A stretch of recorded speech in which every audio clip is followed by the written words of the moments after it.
evening, everybody. I want to welcome you all to our author event series here at Brookline Booksmith. My name is Jessica Young, and I use she, her pronouns. Tonight we are celebrating Leah Hager Cohen's novel To and Fro with our own Leah Gazashti as our moderator. Before we hear from these brilliant speakers, I have a few notes for you. First, we request you keep your mobile phones on silent during the event, and if you haven't yet picked up your pre-order book, we have them back there, and more importantly, we have even more copies for sale, so please come and visit me and my colleague at the back desk at the end of the event. The signing will be up here at this front table at the end of the event, so if you would like afterwards to line up towards our gorgeous candle table over here, so we can have a nice orderly line so we can all get our books signed, that would be fantastic. And also, so you are aware, we are live streaming this event. The iPad is here, so if you do not want to be on the internet, maybe steer clear of this little corner. So our moderator for this evening is the fearless booksmith leader, Leah Gazashti. As a part owner and a true artistic visionary for what we all know as the Brookline Booksmith, she has exquisite taste in literature and is a perfect moderator for our event tonight. Thank you for moderating, Lisa. But of course, we are here to celebrate the brilliant Leah Hager Cohen. She was born in Manhattan and raised at the Lexington School for the Deaf in Queens, where her parents worked. She is the author of 7 novels and 5 works of nonfiction. Among other honors, her books have been longlisted for the Women's Prize for Fiction, named a finalist for the Dayton Literary Peace Prize, and selected as Best Books of the Year by New York Times, Washington Post, San Francisco Chronicle, Globe and Mail, Christian Science Monitor, and Kirkus Reviews. But she has also spent many years as an adventurer, and her career has also seen her with an arts brigade in Nicaragua. She worked as a nanny in Berkeley. She rode a Greyhound bus across the country, and she freelanced as an ASL interpreter in New York City before attending Columbia University Graduate School of Journalism. So thank you for having wonderful grand adventures to share in this novel that has some beautiful adventure. And this book, To and Fro, is a story of 2 children. Ani, journeying across a great distance accompanied by a stolen kitten, meets many people along her way, but her encounters only convince her that she is meant to keep searching. Anna Mae, journeying from childhood to young adulthood alongside her older brother, and denizens of her Manhattan neighborhood, never outgrows her yearning for a friend she cannot describe. From their different worlds, Ani and Anna Mae reach across the divide, perhaps to discover or even to create each other. So I know y'all are just as eager as me to hear these brilliant speakers speak, so help me, without further ado, welcome you to the store.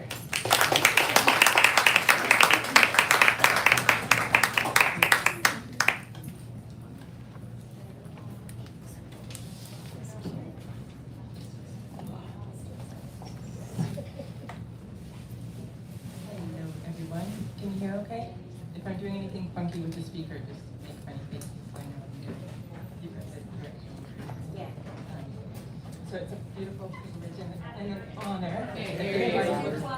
All right, here we go. Is this better? Yes. I will do that probably often. Beautiful privilege and an honor to be in this space with you this evening. Thank you so much for joining us tonight and allowing me this beautiful time with you tonight. So I'm hoping that you will open us up tonight by reading a bit from your work. And if you'd like to, because your work is unusual and sort of original in its format, if you'd like to speak to that as well in this first piece of Great, thank you, Lisa. Thank you everyone for coming. I'm really happy that you came. Thanks for being here. And I'm very honored and happy that I'm here with Lisa at Brookline Booksmith. So, yes, and please feel free to yell at me if I become inaudible. So this book has 2 sides. You might have heard. It has 2 sides, and when it was getting ready to go into production, the publisher Erica said to me, "Okay, we're ready to go. We just need you to write an author's note." And I was like, "Why do we need an author's note?" And she said, "So people know what to do with it." And I said, "It's a book. I think people will figure it out." Not like high tech. But she said, no, we need an author's note. And she said, "But you can write it in verse. You can have fun with it." And so I was like, oh, that I would like to do. So I wrote actually 2 author's notes, one for each side. They're similar but not identical. So I'm going to begin just by reading you the author's note the beginning of two, an invitation. Start here or flip it around. Where nothing is lost, might something be found? A sign, a message, a coin, a guess, a mirror to break the brokenness. Two worlds are one, for true searches blend. Herein two beginnings with nary an end. So I'll read you a little snippet from two, and then a little snippet from fro. Although you can read it in whatever order or way you would like. So the fro is the two is the parable side, and the protagonist is at this point she's about a 12-year-old girl. Her name is Annie, and she's on this adventure, and she's come to a study house. And so I'm just going to read you a little bit from the study house.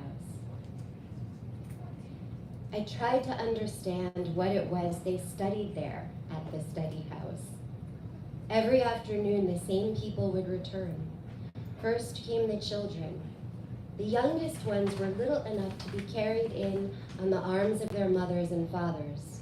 Although once inside, they were set on their feet and sent over to the fireplace, where the tall young man from the first night would be sitting on the hearthrug, ready to greet them. I learned his name was Max. He had a board on which had been painted the letters of the alphabet, and also wooden blocks with the letters carved into their sides. The children built things with these alphabets, castles, and words too. Max, they'd say. Max, look at mine. Listen to me, Max. See what I wrote. He knelt on the hearthrug and played with them, tall as he was. He took off his glasses and folded them and put them in his pocket, and I could see then he was barely a man. When he laughed, his cheeks got deeply pink, as his beard was sparse enough to show. Before they left, Max would ask, "Who wants something sweet?" And he'd set out a plate of biscuits. I didn't understand at first why they all looked lumpy and misshapen. Only when he held them up one at a time and the children called out their names did I recognize their crooked forms. And for a moment, I was back in the captain's kitchen with the cook, using scraps of leftover dough to make the letters of the alphabet. Max would dip them in honey, one by one, and hand them round, saying to each child as he gave them one, "So that you may know learning is sweet." Later in the afternoon, the little ones would leave and older ones arrive. And then toward evening, grown-ups would come in pairs and clusters, some bringing books with them, others removing books from the shelves. Each new wave of people taking up its place at one or another of the long wooden tables, until, as dusk fell, the study house would be packed and humming. I wished I understood what engaged them all so deeply. If I closed my eyes, their voices were the sound of mourning doves in the eaves at the captain's house, the sound of bees droning in a white toy village, of wind in the trees, scraps of story that played in my head. Those scraps I was forever shuffling around, the letters of my own imperfect alphabet. I'll read a little bit from the very beginning of the other side, fro. It doesn't need any setting up, I think, because it's the very beginning. Wow, I hope you will feel the same way.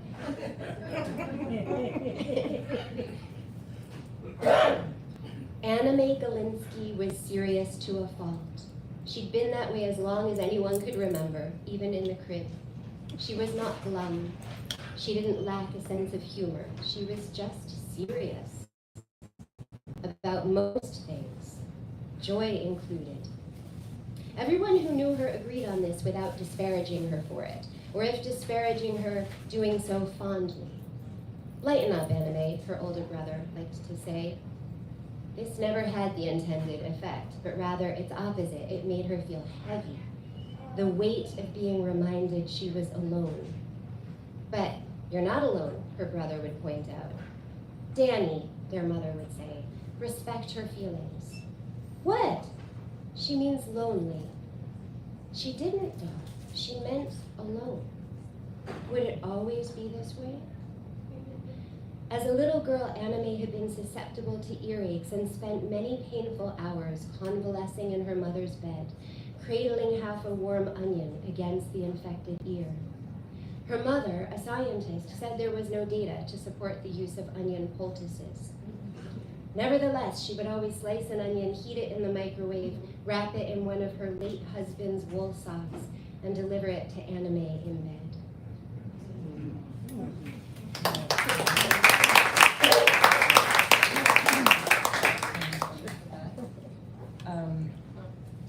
So I wanted to ask you what led you to create this innovative form, and I also am, as I'm listening to you read, I'm thinking you talk about a mirror to break the brokenness, and it's an unusual term. How do you break something that's broken? And so and this book comes together as a whole. When you read this book, it feels like a very perplexing and magical whole. And even though so much of the work talks about what's broken in various forms throughout the text, this is a form of wholeness. So I'm just wondering if you could explain both the construction that you have given us and what's underneath that in terms of the mirror and the brokenness and the breaking the brokenness. Yeah, so when I began, I had no idea what I was doing. I began with a sense of playfulness, inspired by a Kafka parable that had intrigued me for years. I sort of just one day found myself writing as if from the perspective of a character who doesn't even appear in the Kafka parable, but who has overheard a conversation. And I suddenly found myself having in my head a sense of this character, Ani, from the two side of the book. And I'd never written anything like this. I've written very sort of standard, straight up narrative realism. I don't think of myself as an experimental writer. But suddenly I was sort of experimenting, and I was having a great time. I was just like really playing and happy until I suddenly was not having a great time. I suddenly sort of hit a wall, and I panicked, and I had no idea what to do. And I was really miserable, actually, and felt very stupid, and for months didn't write. And then I found myself writing little snippets about this other girl, and that was giving me some pleasure. And so I kept doing that until it occurred to me, oh, I think these things are in dialogue with each other. And so I just, the book sort of revealed itself to me, and the form, the unusual form, was nothing I can say I have conceived of. It was something, an idea that presented itself to me through the writing. Woohoo! So your work has been recently described in the Washington Post as a philosophical novel for adults, with its composition of riddles, puzzles, and Escher-like explorations of impossible constructions, symmetry, and perspective. Can you speak to the writerly elements you employed to create the portraits, these two portraits in dialogue with each other, as mirroring halves in this book? Do they also blend into one another? Who is Ani's non-self? She talks about this non-self in the novel. And who and what are Ani and Anime to one another? Which philosophical or spiritual principles most informed your thought as you composed this novel? Is that there are a lot of expansive and provocative connections being made in the way in which these two souls come together and weave together and apart, and and I have to imagine that there were other symmetries and worlds beyond that you were informed by as you were putting it together. Yeah, it's funny listening to you, Lisa. I'm realizing how much I think I found myself almost relating to the writing as if it were like an object, like a material object, like blocks, right? Like alphabet blocks that I was playing with. And that sense, I mean, I'm it's funny, I feel like it makes me sound very sophisticated to say like, a philosophical novel for adults, which is not what I was thinking of. I was thinking of myself as like playing, but playing in a very serious sense, in the sense that children play, right? When children play, it's like in dead earnest. A certain kind of make-believe world that children enter into. It is about like figuring out how do the bits and pieces of the world like fit together. And so it was that kind of serious but not really sophisticated kind of playful exploration. I think that led me. They were my breadcrumbs in a sense, leading me through this very tangly sort of path. My breadcrumbs were always rooted in play. And every time I felt like I was in the weeds or in over my head, I think being able to return to the spirit of play helped me. So Ani plays this mirror game with herself. Both girls are interested in mirrors in their different, not quite mirror worlds. And Ani specifically describes this game that she would play standing in front of a full-length mirror and sort of pretending, although we don't use that word in the book, but I will with you tonight. Basically, she's pretending that she can step through the mirror and be in this mirror world. And it's terrifying. Like, she's such a good make-believer that it's really, really... And so her reflection in the mirror, she relates to as not me. And we were talking about that earlier this evening. If your reflection is identical with you, no being accompanied, then you're still alone, right? But what you're looking at is the not you. This world of possibility opens up. Then there's that sense of the possibility of being accompanied or being in relationship with, being in communion with someone who's not simply oneself. Yes, I love that, and we will come back to that. It's deceptively simple what she's saying here when she's talking about play, and then you come out with this what you just said, which that's of course extremely profound. What happens in that dimension, looking at yourself and knowing that that's actually not quite you, and all the space that exists in the spaces within ourselves, not to mention in the spaces in our dialogues and communions with others, or whether those are stars or human beings. There's something very profound in the relationality. It's really beautiful and comes together amazingly in the novel. So, simple question: what does the title "To and Fro" signify and hold for the reader? Thank you for the question, because it was your giving me that question that allowed me to realize how anti-linearity I think this book is, maybe how anti-linearity I am. But I think of like Western culture, mainstream dominant Western culture is very like two, like manifest destiny and like go forth young man, go west young man, whatever.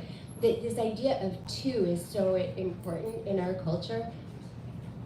And yet there are lots of other cultures, in which the idea of circularity is important. And so that idea of to and fro, right? It's not a linear motion. it's a rocking motion. Like and there's some of this in the book, this idea of being rocked. You know, the earliest movement, even before we were born, we were being rocked. That rocking to and fro movement in our mother's bodies, right? And I also think, and there is, for readers who will be attuned to the references, there's a lot of Judaism in the book, and I think of tshuva, this idea of return, like so important in Judaism as well. So yeah, for me that title, To and Fro, yeah, it's anti-linear, and there's something to me very sacred, I guess, about this rocking back and forth, to and fro movement of return and return. Yeah, and that sacred quality comes through the text, on every page. And I think there's also, I love the way you're talking about it as the rocking and sort of, even in the womb there's that movement, right, of rocking. And in the novel there's also a ferryman that appears in both. And that's another kind of to and fro that's always happening through the ages, right? Do you want to talk about the ferryman just for a minute? This is an aside, not a formal question. Yeah, it's funny, actually. So I wanted to bring a gift to Lisa tonight because I'm just so grateful that we're doing this together. And I'll tell, it's a bottle of wine. And but I went into a wine shop and I was looking for to buy a wine based on the label. And I was asking do you have a wine called Ferryman? And they didn't, but yeah, so the ferryman started out being a character only in the parable part of the book. And this gets back to the question of how the writing craft, how the book came to be written. As it was becoming clearer and clearer that these two stories were in dialogue with each other, and not only in dialogue, but they couldn't be sequential. They weren't sequential. Instead, the motion of the two stories was more like reaching yearningly toward each other. And so the ferryman, in my sort of not really planning things out way, it just happened that he becomes this, to me, quite a wonderful character. And look, lo and behold, his job is he's a ferryman. He literally brings people to and fro. So then, in trying to make the book legible to people who are not only myself, I had a lot of help, kind and loving help from people who shepherded me through some drafts of the book, in which I tried to help tease out the echoes, the resonances between the two stories. And in the act, it was in a later draft that I realized, oh, the ferryman will show up in Anime's world as well. He's the only character who's able to cross. Okay, this is a layered question. You can answer any part of it that you want to. Your prose conveys a steadying, numinous quality in which both the reader and your characters are held, even anointed by language. For each girl learning to navigate the journey of life, letters, words, the written word, and the act of reading itself hold great foundational power. Can you say more about this? That's one. Here's one. Do you want to start with that? No, I'll do it all, and then you can jump in where you want to. You gave Ani and Anime such lovely guides and companions, so many beautiful moments of felicity and awakening, along with the hardships and losses they also endured. As an artist, you wrote their protection into existence. Was this purposeful? And why was it important to create the quiet, cloistered space for their becoming that you did in this novel? What drew you to write with such tender care about girls this age? I mean, first of all, thank you, because the language of your question, of all your questions, is so beautiful and feels like an act of love. So thank you for that. I was recently listening to a talk by the Anglo-Irish poet David White, and he talked. Oh. Hey, David White. I'm crazy about him. Oh. I should not be surprised. And he talked about the listening language into being. And I guess like that spoke to me so well, because I feel like more than writing this book into being, I feel like I listened it into being. And so that sense of the language, again, we spoke about this, like language, I don't feel like it's my job to sort of like master the language and make it do what I want. I feel like language itself is a kind of guide and accompanier. I mean, really, when I was little, I was just like, I named my fingers and I told stories about my fingers, and I like made up nonsense rhymes, and I was in love with like language, words, sounds. So I mean, that sense of language as an early plaything or playmate is really deep to me. You know, goes back as far as I can remember. And so I think I'm slightly already forgetting or losing the thread of the question, but I think Anime and Ani both have really intense relationships with language, even though one of them can't read. But they're very attuned to language, symbols, and letters. And then this idea that they're both in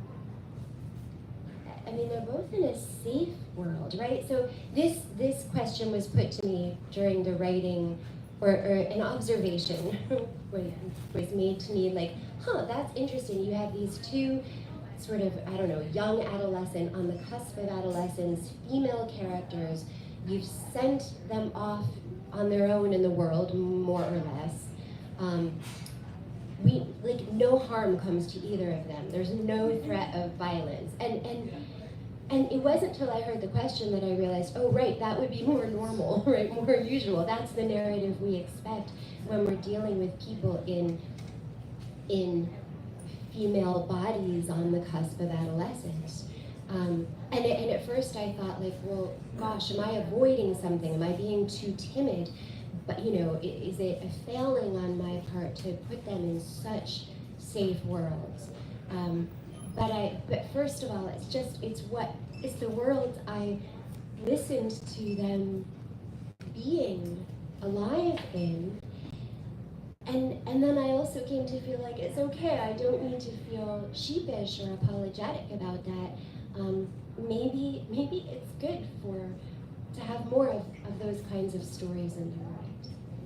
Yeah, I think, I don't know if I'll be able to articulate this, but in my reading of the work, I felt like I was sort of cast under a spell. It was like, because of the cloistering and the quiet in the work, and the fact that it is sort of this sacred, protected space for these young girls, I felt like all my senses, it was like an inoculation. I felt like I am being restored in this very strange way to this kind of wholeness, this numinous quality. I kept thinking of this sort of things made whole and made new, so that the quality of my perception while I was reading the book over the course of the days was shifting and changing, and I started hearing messages.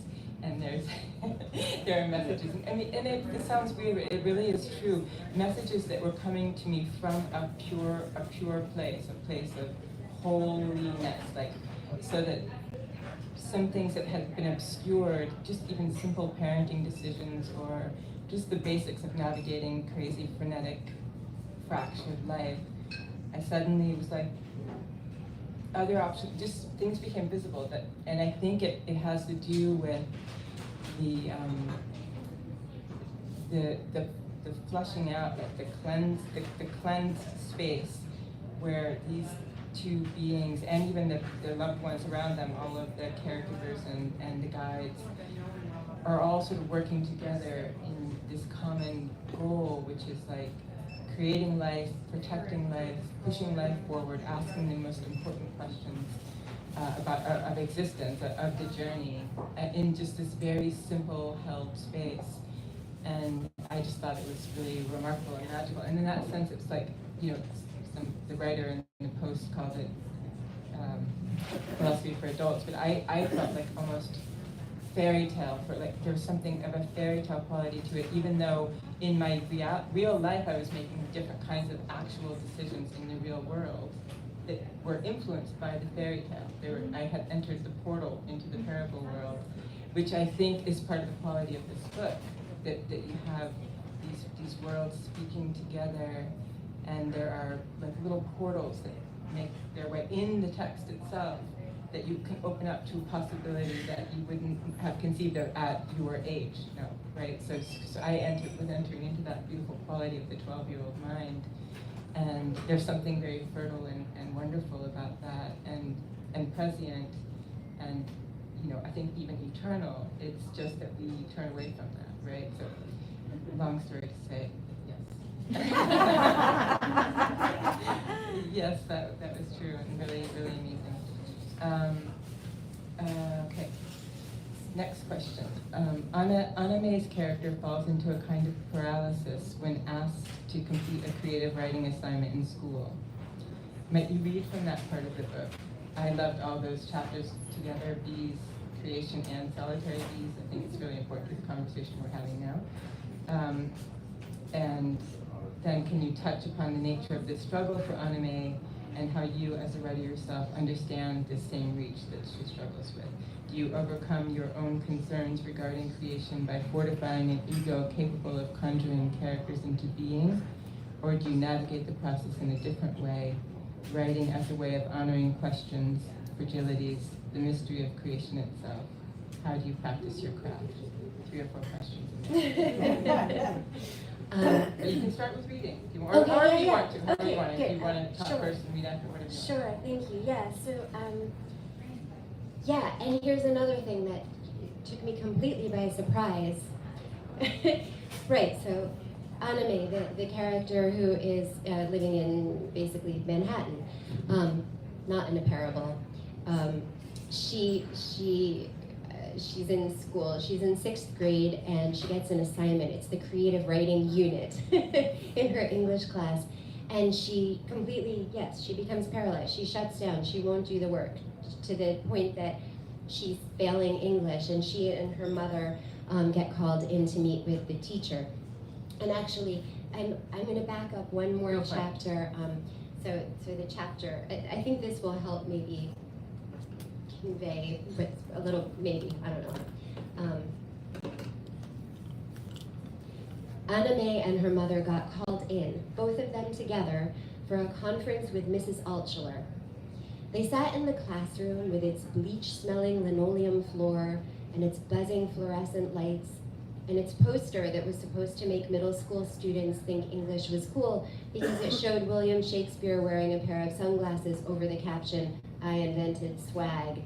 And the space that was normally utterly ordinary to Anna May was made exotic by the absence of kids and the fact of her mother sitting in a chair with a hinged arm desk.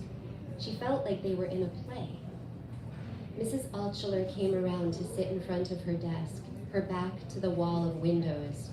The windows were divided into an astonishing number of panes, 60 to be exact. Anna May had counted them many times. Outside each of the 60 panes, snow was coming down. I'm going to skip ahead a little bit. Anna May sort of goes into this reverie. It's painful for her to be in the classroom under these circumstances, so she goes somewhere in her head. And Mrs. Altschuler opened the file folder that contained the benchmarks and assignments for the 3rd quarter. And then she opened the file folder that had Anna May's name printed on a little sticky label on the tab and showed how it held nothing but air. Even if she were to hand in a little of the work so I could give her partial credit, the teacher was saying. And Anna May goes a little bit more into a reverie in her head. "What do you think about that?" asked her mother. "Anna May." "Sorry, what?" Her mother sighed. Breathing out, I release any tension. We've learned earlier that her mother listens to this meditation tape. So when she sighs a certain way, Anna May hears the tape in her head. Mrs. Altschuler tapped her eraser on the form that listed the benchmarks. She moistened her coral lips, something she did about 100 times a day. She had a way of doing it, her tongue poking straight out, that made it look like she was getting ready to blow a bubble. "Anna May, Mom has taken off work to be here today." "I know." It actually wasn't true. Her mother didn't go to the language lab on Wednesdays. Pretending was easier than explaining, but it made her feel even more that they were actors in a play, speaking their lines, going through their artificial motions. She studied the 60 window panes. If only one of them had blue sky instead of snow. Blue sky with little white butterflies. She pointed out to her mother and Mrs. Altschuler, "See, there's a hole in the backdrop. There really is another world beyond this one." They'd look and gasp and clutch their throats. "Oh, Anna May, you were right. Now we understand what you've been trying to say all along. You really are a very special girl." "So," Mrs. Altschuler was saying, "we can all come up with a plan for you to get your work done. Agreed?" What could Anna May do but drift away, float out of her body toward the windows with their dozens of panes, pass through them into the ether, full of tinky little snowflakes swirling around like Escher animals eating one another's tails, soar beyond them into the seen and unseen city, fly above the streets burdened with lumbering buses and trucks and cars. Notice everything. Phlegm spat on sidewalks, men in stilettos and long fur coats, halal stands, yellow-eyed fish on beds of ice, scraggly trees inside wrought iron wickets, uniformed schoolgirls with gold hoop earrings, figures sleeping on cardboard, old women wheeling their laundry and lapdogs in folding shopping carts. It wasn't that she didn't love this world. Anna May, what? It was that she knew it wasn't everything. Maybe Mrs. Altschuler had the same app as her mother. Now she seemed to be breathing mindfully too. "Sorry," said Anna May. "Perhaps she shouldn't have been born a person." So in the next chapter, which I won't read, but I'll just let you know, Anna May, in distress, is lying on her mother's bed, which is right next to the kitchen, and she hears her mother on the phone with her mother saying like, "Yeah, I know the school psychologist is gonna I've give me some numbers, and yes, I've left a message with the pediatrician," and the chapter ends with her mother, Anna May's mother, saying to her mother, Mom, listen, this is what she's saying about why she won't do the assignment. She says not even God would do such a thing. So Anna May's resistance to the assignment of writing fiction brought me sort of face to face with the question of what does it mean to listen characters and stories into being. That's all very well and good, but in fact, here I am on the other end of the pen or the keyboard. I am actually writing. And if we're writing into loneliness with a wish not to create something static and unalive, if we're writing because we wish to make contact, what good does it do if we're just making, paper dolls with no free will of their own, right? So that's the dilemma that Anna May, at age 12, the existential dilemma that, sends her to bed, basically. That I, at age, I don't know, I'm 56 now, so whatever. When I was 54 or something, writing that, it took me that long to sort of come face to face with the, I don't think it's a moral dilemma, but it's an existential ache that like the sadness in a way of being a fiction writer, and yet it's like all I want to do.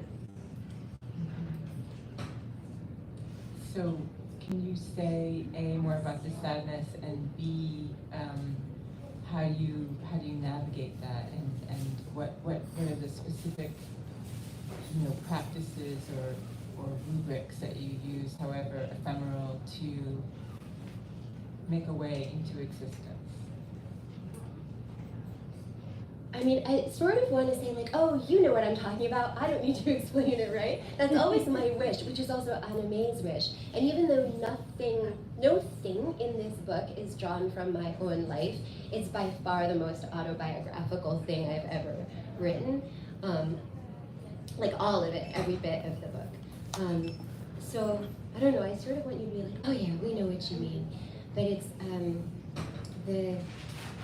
I think, it gets back maybe to what we were speaking of earlier. On the one hand, maybe everyone can relate to a wish for someone who is your perfect, the person who is perfectly able to see you, to recognize you, to listen to you, to get the exact same things, right?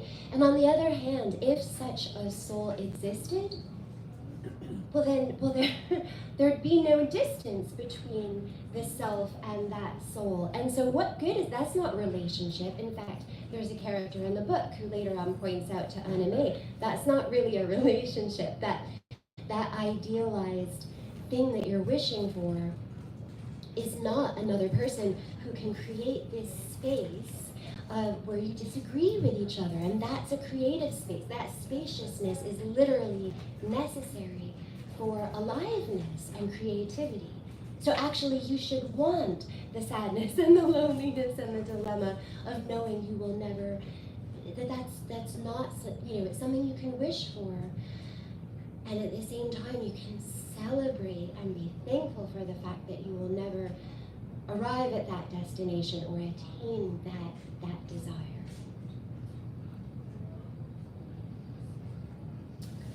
We may come back to that, but right now we'll move into my next question, which is some might say, actually it's kind of connected to the missing letter of the alphabet. Some might say that this work is deeply Jewish in its themes, and I was wondering if you could talk more about the specific qualities within Jewish wisdom, traditions, and spiritual practices that you tended to most deliberately in the novel. What were the elements that you were drawn to again and again? They hold the novel together in some way, but I was wondering if you could explain a little bit more about that. Well, I have here some of my study community tonight, from whom I've learned a lot over a relatively recent span of time in my life. I only became interested in studying Judaism, learning more about Judaism, observing, practicing traditional Judaism in within the past 10 years. And so that might be one reason why a lot of it makes its way into the book, because it's been something it's been animating me very much. Oh, that's almost animating me. That's very interesting. Yeah. You were here when that discovery, when the penny dropped. Exactly. Anyway, so yes, there's a lot of what I have been taking great pleasure in studying and questioning and learning over the past 10-ish years has made its way into this book. In some places in the book more literally, and in some places more metaphorically and figuratively. And so, can you talk a little bit more about, tell me one or two of the principles, or the however you would describe it, because I can feel that they're here, but can you just explain, for example, about the missing letter, or how does that inform? How do some of the things that are coming together in the practice? Because I imagine it's, you know, the perspective is constantly changing and shifting, but there's something, you know, at work in the book that is restorative in this, you know, that has to do with, you know, kind of a radical restoration that is putting pieces together in improbable and impossible ways, and yet they're coming together anyway. So there's something, I wonder if there's something in the tradition that speaks to that. Yeah, so thank you. I think that's actually, I don't know if that's our last question, but if it is, it's feels like a beautiful It's our last question. full Yes. circle in a sense, because I think what comes to mind for me is how in so many places in my, you know, relatively new person's understanding of studying Jewish ways of learning and Jewish texts and Jewish, you know, traditions, there are so many ways in which things don't perfectly come together, and there's that spaciousness, right? So there's this space of the way things don't perfectly line up. So there's, you know, this rabbi says this, and this rabbinic tradition says that, and that, you know, it's funny, the middle of the book, if you haven't seen it yet, where the two chapters, the sort of final chapters of each section, for that one bit of the book, they come together, like they fit together in columns, or like these zipper teeth. And, but it's a really important aspect of the book, I think, is how much it's not a riddle to be solved. It's not like you finish and you're like, oh, I get it. You know, that's the answer, right? It's the questions, and it's not like, oh, these questions, I hope you don't feel this way, were left hopelessly unanswered or unaddressed. But it's more like in playing with how the questions might fit together and speak to one another and, you know, ricochet off each other. There's so much aliveness in that. And so, I mean, I think it comes up again and again in some of the specific references to Judaism, but like my one overarching response as you were asking that question was, it's in the invitation of something that continues to be in motion. There's no sort of final word on anything. Thank you.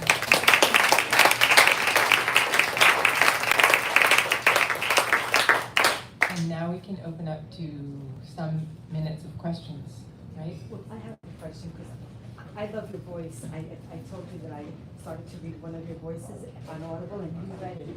And sometimes the person that reads it, it makes a difference. And I tend to do a lot of things on Audible. This book, the fact that they come together, the person that did it, is it a parent? Like, is it a man? Is it a woman? Do you know? In the audio version. So there is no audio version There of is this no book. audio version. Yeah. Oh. Yeah, so I don't know that. So then I'll have to buy it. Okay. Yeah. Sorry. Thank you, that's fine. So I've been staring at the covers, and it's a very simplistic question. But one, the mirror is straight. And the other, it's tipped. And I've been actually sitting here trying to figure out what's going on. So we could all discuss. I didn't design the cover. I love that they're not identical. That the artist who designed the cover felt like, they're similar, but they're not mirror opposites. Yeah. I make what you will.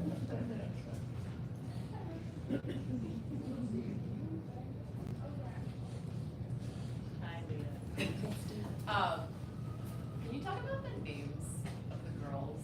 Because, like I kept, when I was reading it, especially the name Anime, I'm thinking of anime. Yeah. I mean, I have a 13-year-old daughter who watches a lot of also just like animation or anima. And so I was really interested in how you came up with those names, and then also it kind of positions them in this place that feels also out of reality. Like there's something magical realism about the, like just even the naming of the two characters with those names.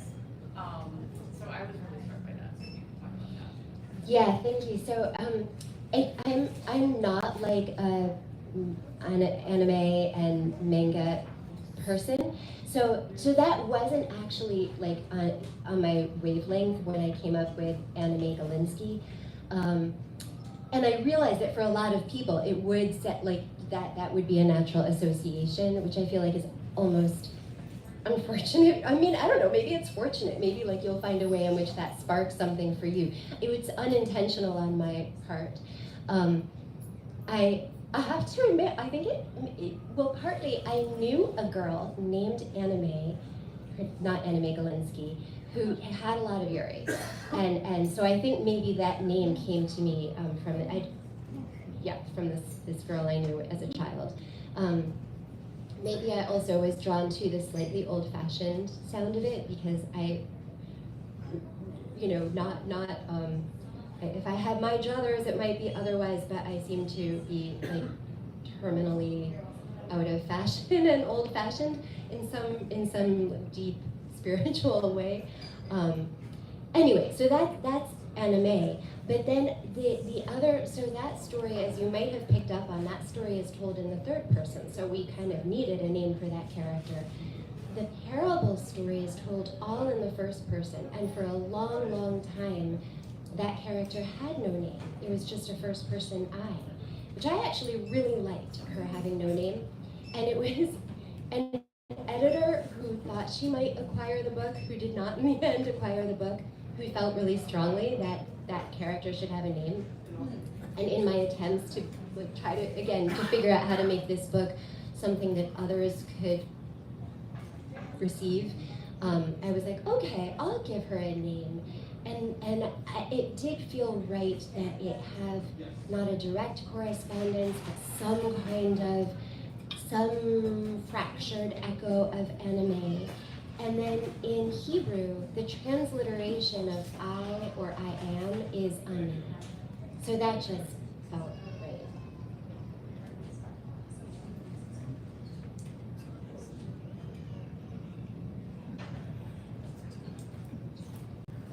So what strikes listening to you is the influence of Judaism and text, given what we studied together.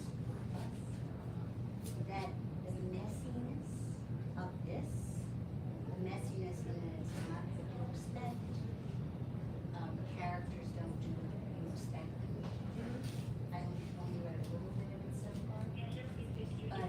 And there is this question of going back and forth. It's so infused with what studying Jewish text, I too have come to it late in life, seems to be. It's not really messy. And doesn't have a finite answer. And the little, what I know of you, that's the world you live in, and that is so much how some people can relate to this religion. Not all, some. I really think that aspect. Yeah, thank you for that observation. Earlier, I almost used the word messy, and then I thought, oh, maybe should I not? So thank you for using the word messy in a lovely way.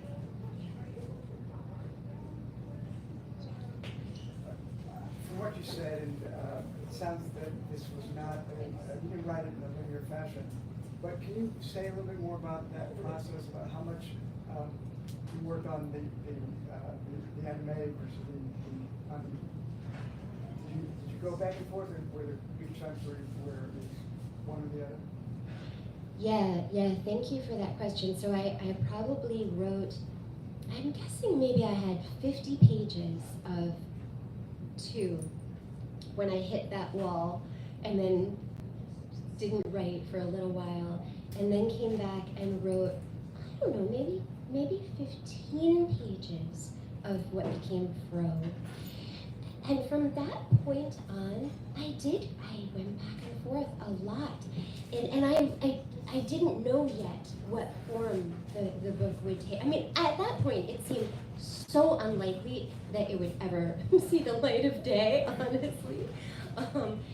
But yes, I found myself weaving back and forth, or to and fro, if you will.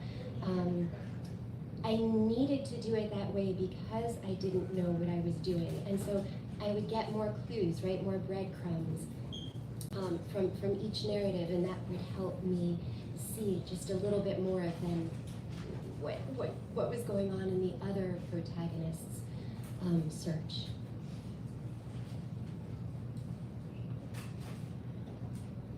So it sounds as if you're a bit of a conduit for the whole Aurora. And I'm curious, were you like sequestering yourself from the rest of the world to be able to have this gentle space to work in, or world to work in?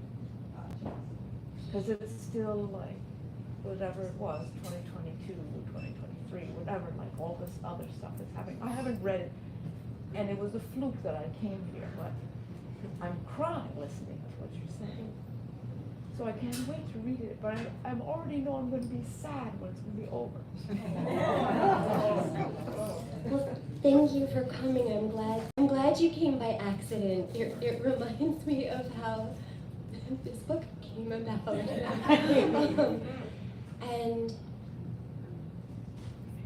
yeah, earlier when Lisa was talking about messages, I was thinking, well, like, we're all getting messages all the time. I mean, pick up your phone. I mean, we're getting constant messages, right? And so, and I almost heard what Lisa was saying as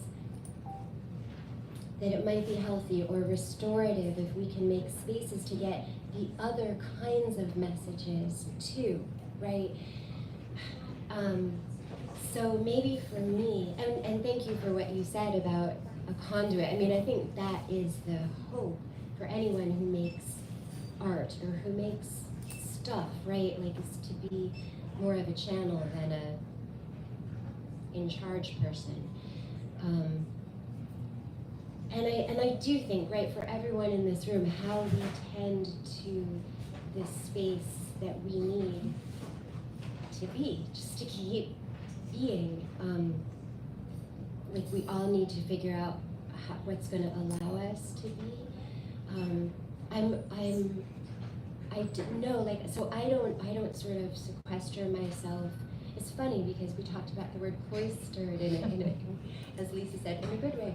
But right, like I think I don't sequester myself in order to write, but I do feel that whenever I am writing, that's the You're in your that I'm cocoon. in, yeah, completely.